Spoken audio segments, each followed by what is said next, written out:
What's good? We back with the Boxing Clinic and more. Y'all know what it is.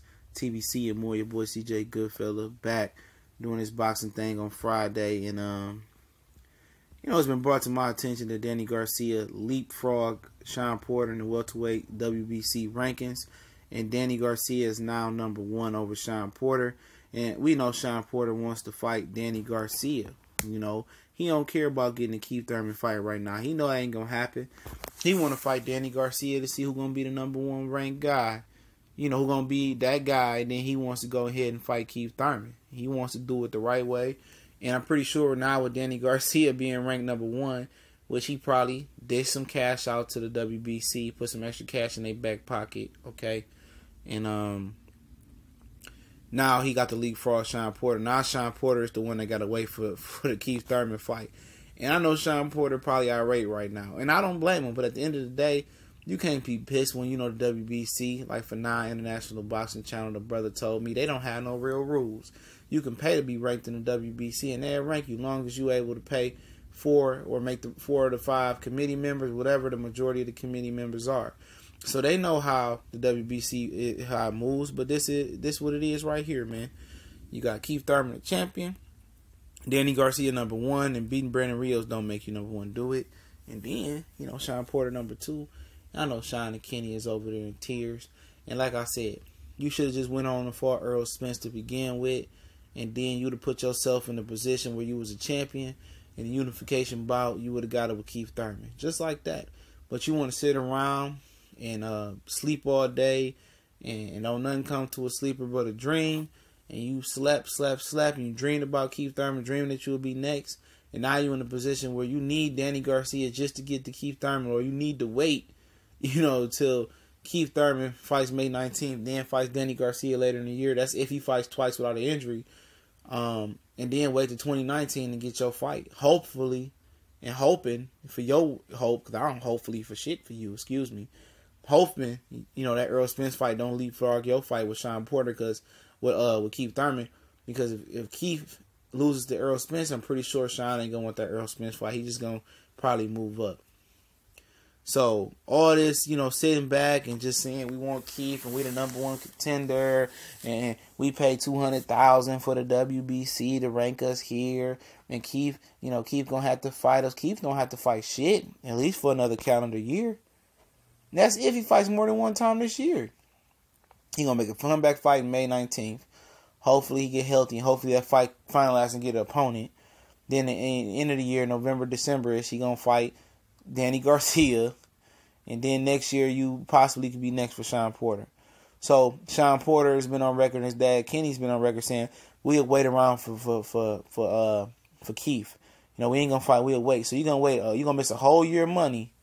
And then potentially 3 or 4 months next year, waiting for Keith Thurman? No, at this point, they going to continue to gun down Danny Garcia and try to smoke him out, which he ain't going to be smoked out. Danny going to take a little petty fight. He should fight Puerto Rican Day Parade weekend versus Luis Collazo. Take that fight twice, go into a third fight later this year and fight Keith Thurman. It's as simple as that. And an ideal matchup, which I know Danny ain't cut like this, Danny really should be fighting Shawn Porter. 1 and 2 should be fighting each other for the right to fight Keith Thurman. And then Keith Thurman should go ahead and segue and roll into an Earl Spence fight beginning of 2019. That's the scenario that really should be happening. That's the scenario that the WBC should have set up. But the WBC is so money hungry. They didn't collect so much money from both fighters. They just say both of y'all can get y'all shot consecutively right after each other.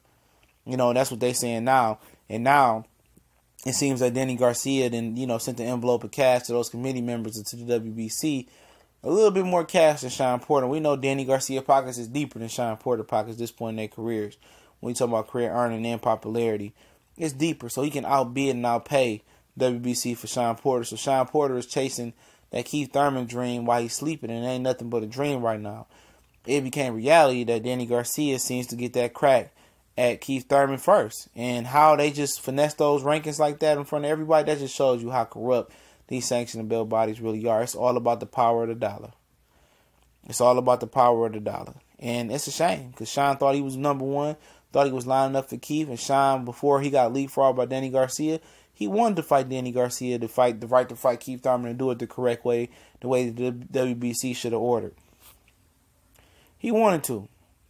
But see what happened when you want to, you don't want to be uniform, or you don't want to be in line, or you want to be different, you want to be outspoken. WBC slapped him on his forehead, say, hey, go back to number 2. You go wait your chance. You wait your turn. And Danny is getting gifted for beating Brandon Rios. Did Brandon Rios make you number 1 for a Keith Thurman rematch for a shot at 2 belts? Absolutely not. And when you giving boxers, ways out and gifts like this, no way they gonna look to fight anybody else like Shawn Porter or Terrence Crawford or somebody like that. Or Earl Spence, or Terrence Crawford. They're not gonna look for the hard way out. They're gonna look for the easy way out. And that's what it is, man. So they just trying to, they just pissed off Shawn Porter, and they trying to prolong the what's gonna happen, man. What's gonna happen is Earl gonna put his foot deep in all 3 of their asses if he get opportunity to.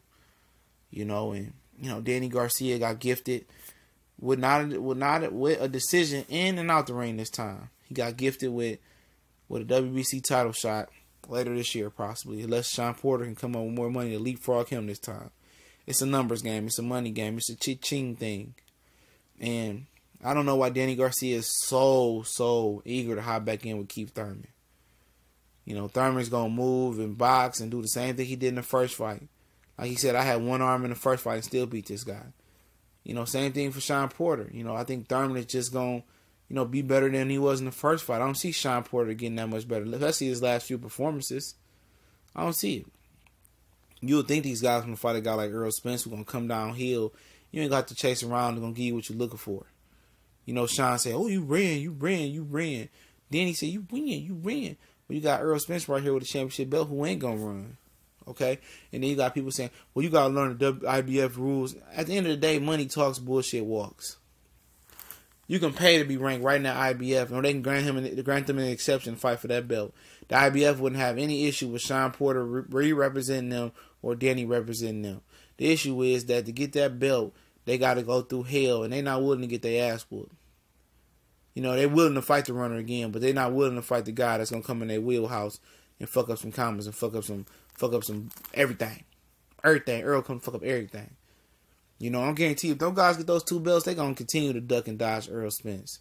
Danny said, we just trying to build the fight up like Manny Pacquiao and Floyd Mayweather. That fight will never be like that. None of you guys will ever see a jump in money, let alone hundreds of millions of dollars or $30-20 million. What that fight was originally the purchase for that fight was originally to be projected at when they first at 2009. You won't even see the $20-30 they was supposed to make, and it shot up to $200 to $100 million purses. You guys will never see that jump because you guys don't fight often enough in the welterweight division. These boxers don't fight often enough. They don't fight on accessible networks or accessible platforms, and people don't identify with you guys. You guys haven't been in the classic fights that Mayweather Pacquiao have been in their career, or those solid fights where fans get to know and say, oh, he might lose this fight. They come out on top. You haven't fought in those 50-50 fights. You haven't fought in those tough fights. You haven't built yourself up in the way they built themselves up. So you can't see you making that jump in financial gain and financial earning. You know what I'm saying? So it's funny how the WBC moves. I was on Fanai International Boxing Channel doing a show Sunday. It was like pretty much a spur of the moment. And he broke down WBC rules, and it's like the Wild Wild West. They don't have no rules. You got the money, they can make it work for you, which I know